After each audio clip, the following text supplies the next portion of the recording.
Hi, everybody. Welcome to Women's Space Vancouver, our April webinar with Helen Joyce, and I will be introducing her shortly. But I want to thank you for joining us and I want to say a few words about Women's Space for those of you that are new to joining us or new to our work. Women's Space Vancouver is a grassroots feminist group. We're interested in protecting and reclaiming women's rights, including the right to retain spaces, organizations that are created by women. We stand for the protection of women's human rights, the protection of women-only spaces, including women's organizations, lesbian spaces, shelters for women fleeing violence, rape crisis centers, institutions where women are incarcerated. We reject sex role stereotypes. We reserve the right to discuss and describe our bodies, our sexual lives, our health, our reproduction. We acknowledge the intersection of race, class, and colonialism on some women's realities and oppression. We demand the right to gather and express ourselves without bullying and intimidation. We stand for the protection of children and youth, and we support true democracy. In our grassroots work, we governments, media, other organizations. We work on campaigns in solidarity with other groups in Canada and now internationally. We participate in public political actions and protests, and we host online meetings and sessions like this one. So, now it's a great pleasure to welcome Helen Joyce. I thank you for spending your Sunday evening with it or part of.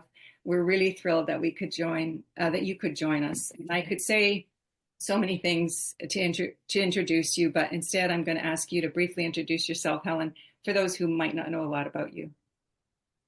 Thanks very much for having me. It's really an honor and pleasure to be invited. I visited Vancouver very shortly before lockdown in my last reporting trip, before getting stuck in Ireland for 6 months during COVID, during which I wrote my book. So that's one of the reasons I said yes and I was invited. I got such help and hospitality when I visited, and I really appreciated that from the local women.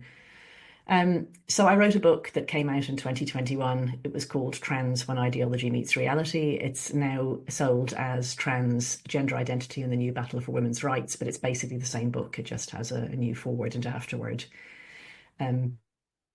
I wrote it while I was still a journalist at The Economist, where I worked for 17 years. At the time of writing it, I was finance editor and then working on events during lockdown. And then when it came out, I was Britain editor.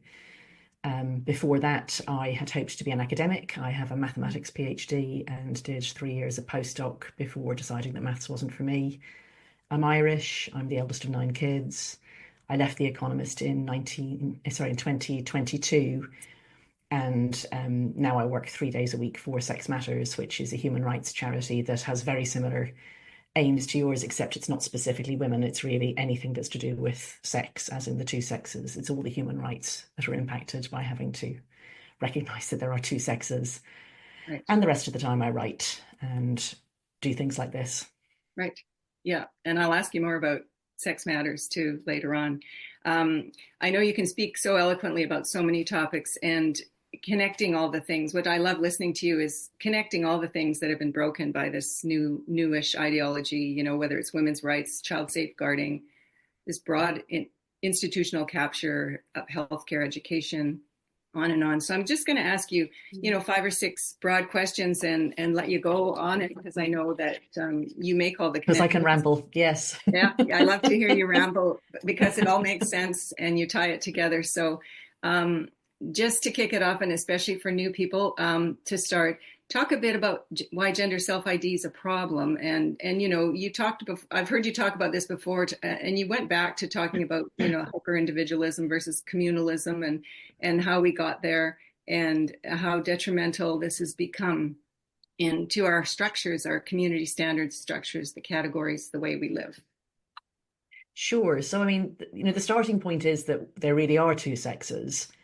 And it's easy, I think, when you live a modern life, when you have an office job, when, we've got rid of all the sexist restrictions, specifically on women, to think that just doesn't matter. And lots of the time it doesn't. If you're sitting in a restaurant or a lecture theatre or just in your office, you're not thinking necessarily about what sex the people around you are, although you're able to tell. Mm-hmm. And there are no specific human rights engaged in those sort of situations that require you to recognise what sex people are, unless you're thinking about freedom of belief or freedom of speech. But then surprisingly often, there are things that require us to recognize which sex, not just which sex we are, but which sex other people are, in order for us to live safely, happily, comfortably in a way that's appropriate for both men and women. But it's really mostly women that this matters for, Mhm. because men have historically been dominant, men are bigger physically and stronger. Men are the default human, so things are defined and arranged for them, and you have to make special accommodations for women. It's women who do the baby making.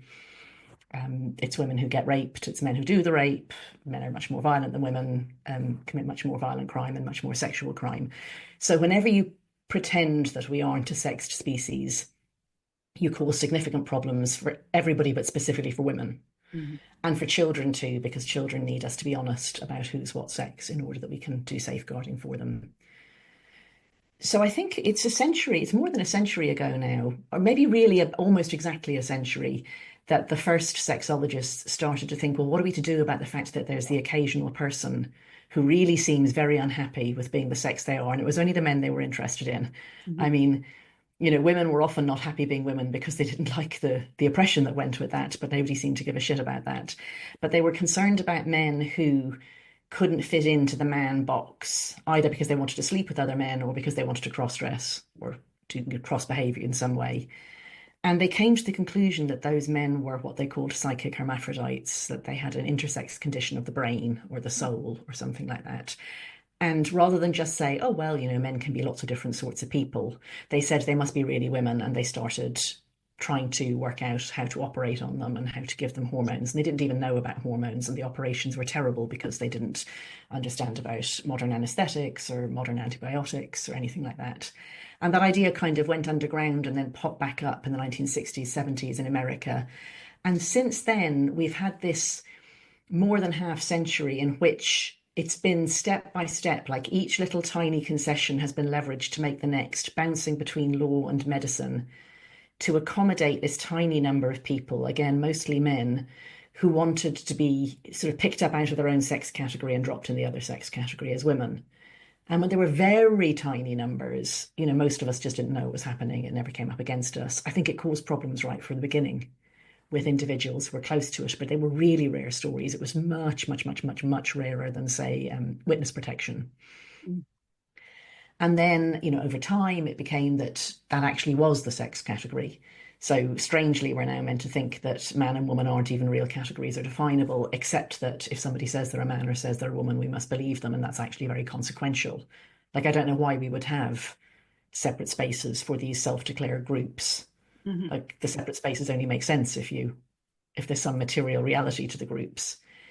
And now we're in a place that, in lots of countries, we have simultaneously, we've got laws that are hangover laws, and Canada's definitely like this, Mhm. where there's legal recognition of the fact that there are two sexes. Mhm. But there's also legal recognition of the idea that what those two sexes refer to isn't the two sexes, it's what people say about themselves. And those two things are incompatible. Yes. Like, I think one of them causes enormous problems and the other one doesn't. But even if you don't believe that, they're incompatible. You can't Yes. simultaneously protect genuinely what is people's sex and protect what people say is their sex. And that's where we are. Right. Yes. It's definitely something that some people are exploring here.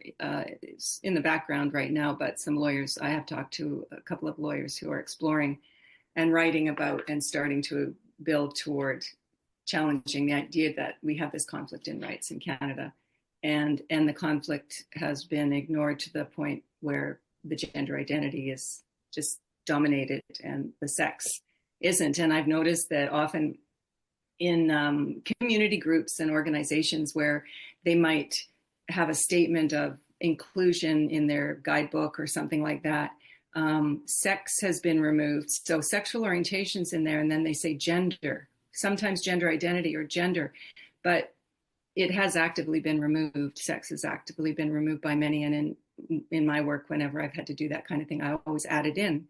Just say, oh, we forgot sex, and I just put it in. But I see it removed even from places where I added it in places I used to work. So they were happy to be rid of me so they could take that word out. And this is it's become this totalizing in certain cultures anyway, and where I live, where you live, where and it's spreading throughout the world. But can you talk a bit about how everything's connected and the effect on our structures, even art, medicine, Yes. education, sport. Sure. I mean, like I said, you start off thinking this is a small thing, Mm-hmm. and then you realize that, well, it's a small thing, but it's a small thing in lots of different places. Like it's a small thing in health until actually and it's not just reproductive health by any means, like nearly anything in our bodies is sexed. Mm-hmm. Like there's this idea that to be a woman is like to be a man with, some bits removed and some bits added. Sometimes it's called bikini medicine, like the only bits that are different for women are the bits that are covered by the bikini. But She's actually everything is different. Our skin is different, our blood is different, our lungs are different, bones, eyesight. There's literally thousands of differences. Our genes express differently throughout the body. Index values for nearly everything are right. different for men and women. And that's just one example, medicine. But in education, you know, like we're getting. You said that you're against sex role stereotypes, and so am I. But the fact is that there are sort of systematic differences just on average between boys and girls and men and women. Mm-hmm. And when man is the default and woman is the other, the second sex, then you're not able to be honest about the fact that there's going to be things on average that don't work for one sex more than they don't work for the other, for example.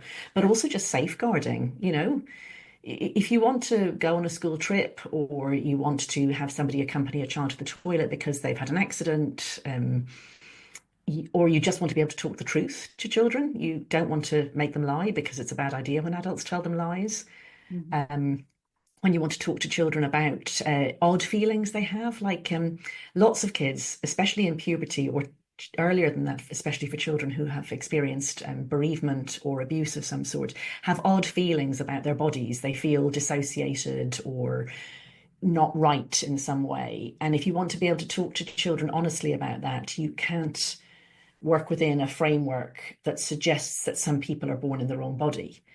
And that expression has gone out of fashion with the trans rights activists because there's been so much pushback. But there's no other way to conceive of the idea Right. that a child might really somehow inside be a girl when outside they're a boy, is that there's, something's gone wrong here.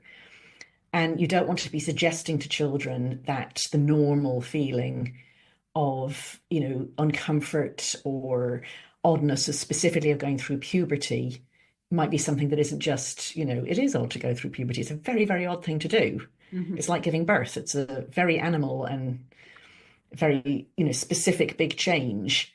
Mm-hmm. You don't want to suggest to them that actually they might need to look and think like, oh, well, maybe it's because I was meant to be the other sex, or maybe I'm meant to be non-binary or something. And that's education and medicine. But there's a sort of an overarching thing, which is that, um, because this is false, if you insist on it being true, you have to try to silence people. Mm-hmm. It's sort of emperor's no clothes-ish. But I think it's even more than that. Like sometimes I'm always trying to find new ways to explain things, and some of them work and some of them don't. But if anyone here has done or has read any popular science on, physics, and they know what the Schrodinger's cat experiment is. So Schrodinger's cat was a thought experiment to show how weird quantum mechanics is. Because with quantum mechanics, subatomic particles, you can tell, if I'm getting this right, you can tell where they are or what they're, or how fast they're moving, but not both at the same time. And there's this uncertainty, the quantum uncertainty principle.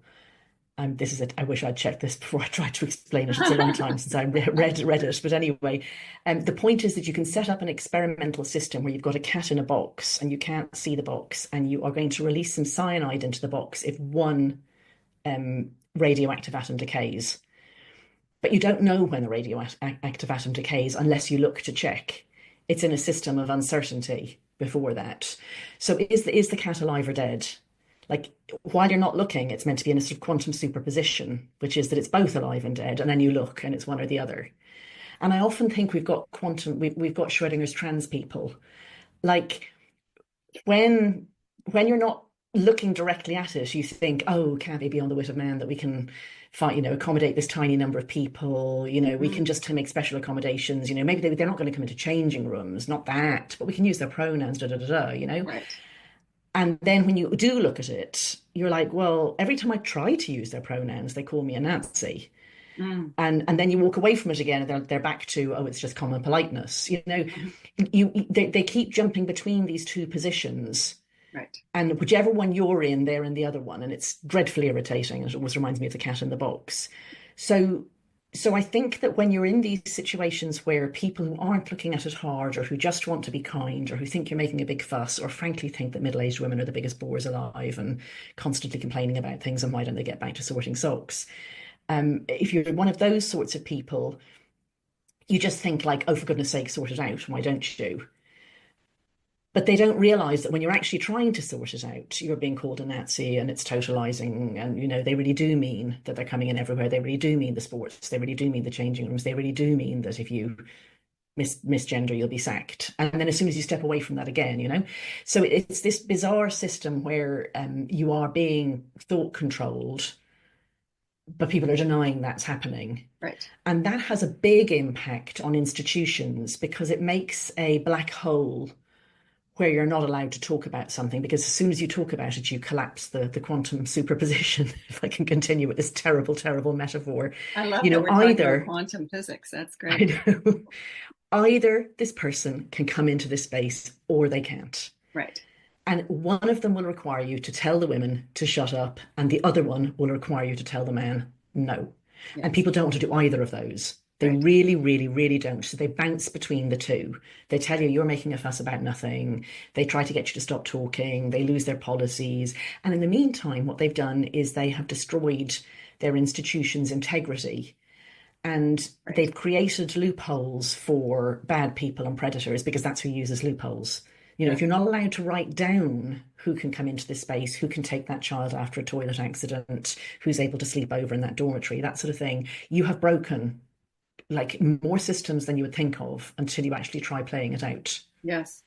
Yes, for sure. And let's talk a little bit more about women and sex-based rights, because there seems to, you mentioned you have to tell all the women to shut up, and then you have to tell the man no, he can't come in. There's so many women that have given up so easily. They've given up the space. They're sure, Mm, oh yes, sure. mm, And some of them will say to people even like me, and they know what I think, oh, I'm just not sure what to say, or I'm just a straight woman, and I'm cis, and I just want to be nice, or they say all these things. And I always say, well, let's get together and talk, because that's mm, we can't, mentioning that doesn't really help, except I know that they're kind of confused still. But we haven't had women's spaces for a long time. Spaces were built for women, whether they were so they could go to work. They were working in a factory, or they're working somewhere, they had to use the toilet, and if there was no toilet they couldn't go, or else they may be raped. And particular people are more at risk. Little children are more at risk, and if there's no place for girls and women to go to the toilet, they're more at risk. And so these places were set up. I'm old enough to remember when there wasn't a women's washroom in our Canadian Parliament buildings. I must be 150 then, but it's not. I'm in my 60s, and I remember how women were treated there, and they had to make a special room, and the men were grumbling about it. So we had this for such a short time, didn't we? absolutely. I mean, I was just looking up there because my sister asked me to remind her of the quote just today, and it's a famous quote from Simone de Beauvoir: "The oppressor would not be so strong if he did not have accomplices among the oppressed." Yes. And I think, the history of women, the suffragette movement and all the rest, is that the biggest people who argued against the vote for women were women. Yes. And I think it's not that surprising when you think about it. These don't look like men's issues. So most men, like, they just don't think this is anything to do with them. They No. don't have any skin in the game, or, they may, and this can just be an excuse, or it can be very sincerely meant. They think, I don't want to intrude because I sound like I'm mansplaining, or, I'm telling women about their own business or something. Yes. And women don't have that luxury. Women have to have an opinion on this, basically. Like, either you let the men in or you tell Right. the men not to. Right. And if you let the men in, then you're facing off against women who want you to tell the men not to. So it Yes. ends up being an intra-woman fight. And if you think of the incentives for women, I mean, the fact is that most women are heterosexual. Most women care what men think about them. Most women have male partners. A lot of us have male children. We all have a father. But more than that, in workplaces and in our industry, politics, and the rest, it's men who have most of the power. Mm-hmm. So it has always been that way, actually. It has always been the case that men have most institutional power, right back through to prehistory. So it is a stable thing for women to do to suck up to men. Mm-hmm. It is how women have survived mostly. They find a powerful man and they attach themselves to him. Mm-hmm. They do what men tell them. They group as women sometimes, but then they also Mm-hmm. get power from a man.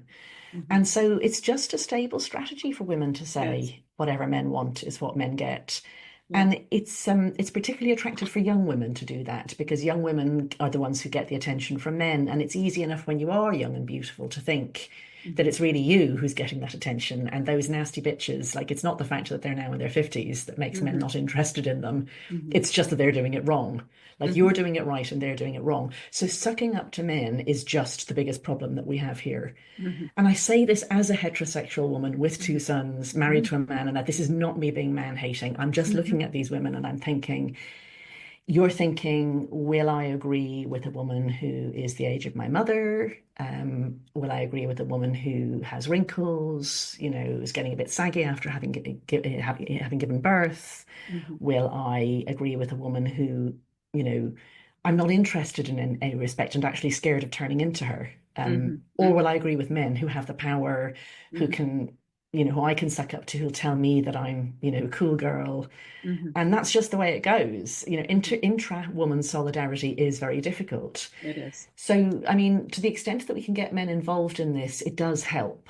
Mm-hmm. Because, as I say, men have the power, and I'm in this to win it. I'm not in it to Mm-hmm. be all pure. I'm in it to win. Mm-hmm. And the two places that you can get men involved are children and sport. Mm-hmm. Men find those two subjects that are easier to talk about. They get genuinely outraged on behalf of their teenage daughters having Right. sporting opportunities stolen, and they really care about their own kids. I mean, maybe we can come on to, what people can do. Yes. But those are situations which are, not situations in which younger women can suck up to powerful men as easily, and Yes. and also situations where men don't feel it's unfair of them to speak. Yes. Yeah, for sure. I do see finally more gay men too that are they've started to latch on to this or catch on to what's going on in the last couple of years, whereas gay men I knew it was irrelevant to them. And actually it was irrelevant to most men I knew until, you're right, till it hits them somewhere. Gay men, also not having space of their own where everybody's not allowed in.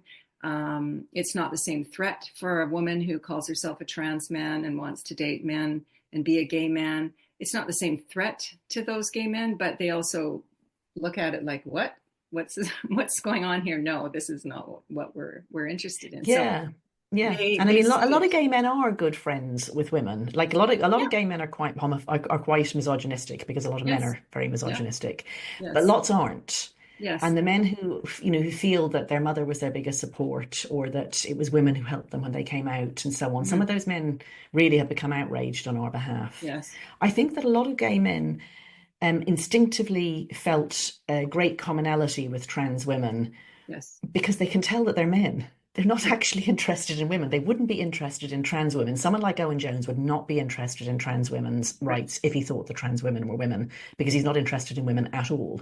Right. So, his interest in them is a proof that he knows that they're men. Yes. And I think what they feel, and this is a sort of a more generous interpretation, they feel that trans women must have had a horrific coming out experience, that it must have been awful to realize that you were really a woman. Like, Mm-hmm. imagine how humiliating that would be, Mm-hmm. but much harder even than coming out as a gay man. Mm-hmm. And so they think that those men really are owed incredibly special accommodation because they're just so unfortunate. And who Mm-hmm. are these bloody bitches who won't give it to them? Like, Mm-hmm. why are they so mean? Why are women Mm-hmm. so mean, is what they Mm-hmm. think.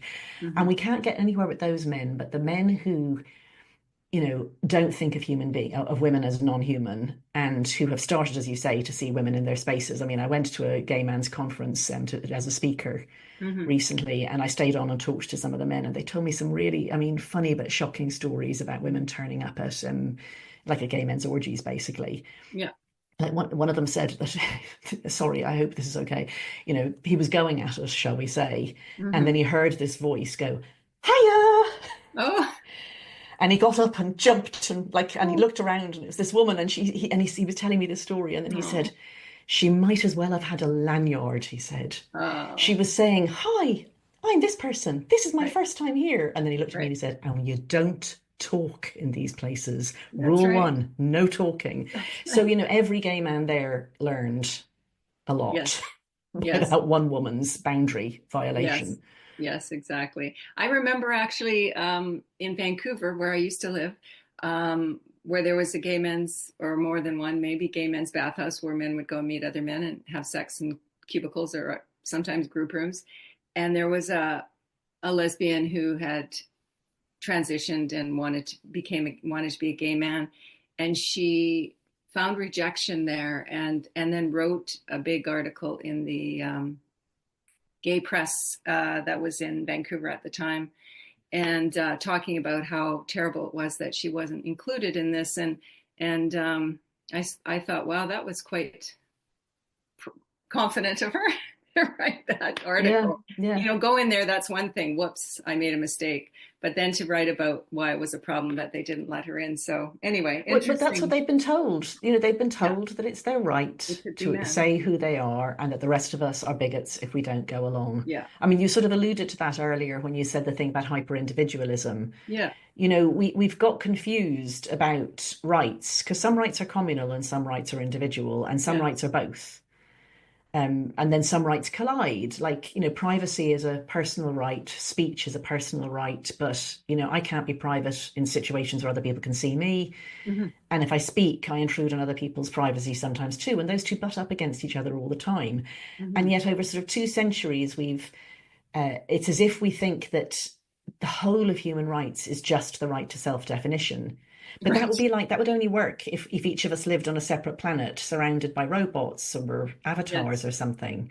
Right. It can't work when there are two people who want to do definitions in the same place, because Yes. some definitions are interpersonal, they're interrelational, and sexuality is one of those. Right. I can't be a straight person in relationship, a straight woman in relationships with men if the men don't see that I'm a straight woman in relationship with them too. Hmm. It requires me to say not just what I am, but to allow other people to say what they are and what they see me to be as well. Right. Right. And we are not all of us the star of a one woman or one man play. We just aren't. No. A lot of people are trying though. There's Yeah, I do think about these, especially young people who are really struggling. They want to be special. They, even if they're heterosexual or grow up to be heterosexual, they want to be different. So they're non-binary. They're often very troubled, but there's no community for them other than this community that starts online and then has little gangs of sort of uncomfortable weirdos that join together and dress in the baggy clothes and try. I'm thinking of girls here because that's the ones that are yeah, most doing this. Um, they don't have a community of whether it's lesbians or women or feminists or Girl Scout leaders or people that can help them be part of a girls community, whatever that may be. And so they're just little individuals who are special in their own ways. And this hyper individualism is a real concern for me with these young people, especially. But I mean, the adults are blow it out of proportion. They make it really a yeah, big problem. yes. I mean, that's the thing, isn't it? Like, you're completely right that loads of institutions where people would have found meaning and good work and, done the things that maybe our grandmothers would have said to us. And certainly my mother would have said to me, like, if you were bored, well, do something for somebody else. If you were Yes. feeling sad, be Yes. helpful, be kind, do something for other people. Yeah. So they're not told that anymore. And there's No. very few places or institutions where you would expect that to be what you do, that you'd get yourself out of the blues Hmm. by going along and interacting with other people in Yeah. a helpful and positive way. But the Yes. big problem, as you say, is that it's the way that the adults react. Yes. If adults heard a child say something that indicates, I'm the most special and unique person there has ever been, well, children are all like that. I was like that. Everybody's like that. Hmm. And adults should say, oh, yeah, that's fine, and hold space for the child. Hmm. Like set boundaries that are appropriate, age appropriate, I mean, kindly saying, well, you can't change sex, that's not possible. Um, what is it that you want to do? Hmm. How can we find a way for a girl to do whatever it is, or a boy to do whatever it is? Or, Hmm. yeah, okay, I don't mind changing your name. It's a nickname, but I really do draw the line about lying about biology, Yeah. that sort of thing. I mean, if everybody around these girls said, this sounds like a fun experiment. I mean, it has no place in school. So, Hmm. fine if you're doing it in the playground Yep. or your own friendship groups. Sure. But in school, we call everybody a boy or a girl according to whether they are a boy or a girl. And, we're not giving way on language on that. Sure. Then that would give the child a boundary within which they could safely experiment. Yes. Yes. And so instead of meaning and belonging and helping, the identity becomes not only who they are, but what they do.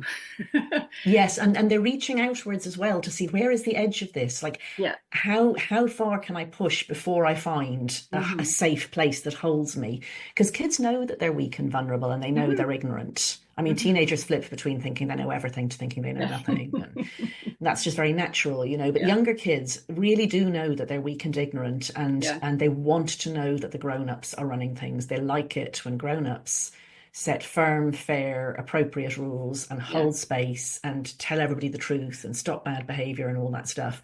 And Yes. instead, grown-ups are acting like children, and Yes. that leaves children, and children aren't able to act like grown-ups. They're Yes. trying to find where the edge is, where the grown-ups are holding them. I feel really desperately, desperately sorry for them. I do too. Yes. Well, on that same note, I've heard you talk about explain what the CAS report is in a nutshell to people before, and I know a lot of people that are listening probably know the CAS report. Some don't. So, for people who haven't read about it, can you tell us who Hilary Cass is, how this research came about, and what are the results of this study in the CAS report? Sure. So I think it was 4 years and a bit ago when the health minister here, now who was that at the time? I think Sajid Javid it was the Conservatives were still in power. He commissioned a former president of the Royal Society of Paediatrics, so a very eminent paediatrician, Hilary Cass, to do a review of child gender medicine within the National Health Service. So quite a narrow remit, just gender medicine and just in the NHS. Right. So not in education, not private providers. Um, she published an interim report about 2 years later, which was already very good. And she talked to loads of trans people. She talked to loads to gender doctors. She sought to get follow-up data from the 7 adult clinics in the NHS, and they all refused. Um, that which is an absolutely extraordinary thing because there's a ridiculous wrinkle in the NHS, which is that if your number encodes within it whether you're male or female, Mhm. and if you ask, your doctor will change your NHS number to a number that encodes the opposite sex. You don't have to get a gender recognition certificate or anything, but it Mhm. breaks your medical records. And they're meant to keep paper links, but the computerized thing is buggered. And Mhm. of course, pretty much any adult in the gender clinics will have done this. Mhm. And so if they were kids who came in to the youth gender service, there was one big clinic in London that had a satellite in north of England, and then there's a separate one in Sandyford in Scotland. Those kids, their NHS records couldn't be linked. And they would have had to be there actually had to be a statutory instrument like a change in Parliament, a one line change to the law to allow it to happen. Mhm. And Sajid Javi did that, but the clinics refused to cooperate. And that became apparent 2 years later, which is it's just over a year ago now as we're speaking, So does that when mean, she sorry to published her interrupt, final does that review. mean if those kids moved from youth services to adult services, there was no way of finding out what happened Tracking. after? Yeah, Okay. yeah. Okay. Sorry, go on. Yeah, absolutely insane because I mean, one amazing thing about the NHS is it's the best place in the world for medical research because Mhm. there's almost no private healthcare and people have one NHS number. And Mhm. so it's where a great deal of the most reliable population level unbiased research is done because, Mhm. it's the whole country. Mhm. So you don't get the selection processes that you get in other places in sort of these sorts of linkages. We should, in principle, we should have been able to answer years ago what are the long term, what medium term sequelae of going to a child gender clinic? What happens to these kids? Like Mm-hmm. all these questions, like, do they kill themselves? Do they feel happy? Do they regret? We should have been able to answer those here in the UK. Mm-hmm.